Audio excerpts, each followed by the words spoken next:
So may hapon. So far na-survive man itong laundry kabuok kagahapon sa hapon. Wala may tumbling. So karon akong ibalhin ang the rest nga nasa aquarium. So separate ko ni sa blue jeans kay bago pa nag-mold. Ang the rest tara. Ibay pa ni. Mali akong gi-separate sa blue jeans and dili blue jeans sagol na lang sa apo wala pa makilay mo tanganan. Kay dagko na sila tsaka na ko sila separate mga next month siguro ng September separate na ako kaya pwede naman gano'n sila mag-breed by next month. Tagko na ni guys. So karon mag-select na ko babae lalaki.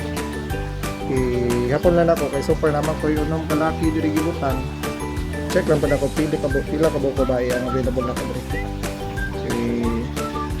Sama ka, kumusta ka di ka magsaya na.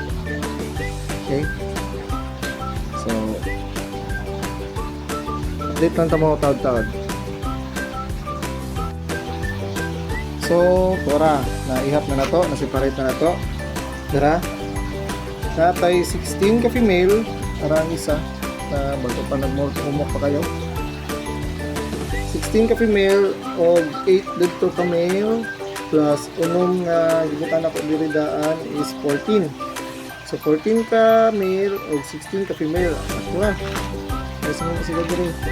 Pero by Saturday balinan pa na ako nila pa ni sila o ban yung batch, first batch ako ni napa diri ito pang balinan.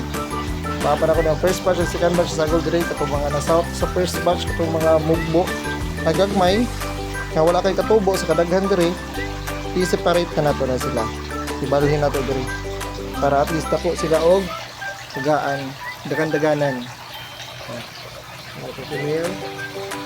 Female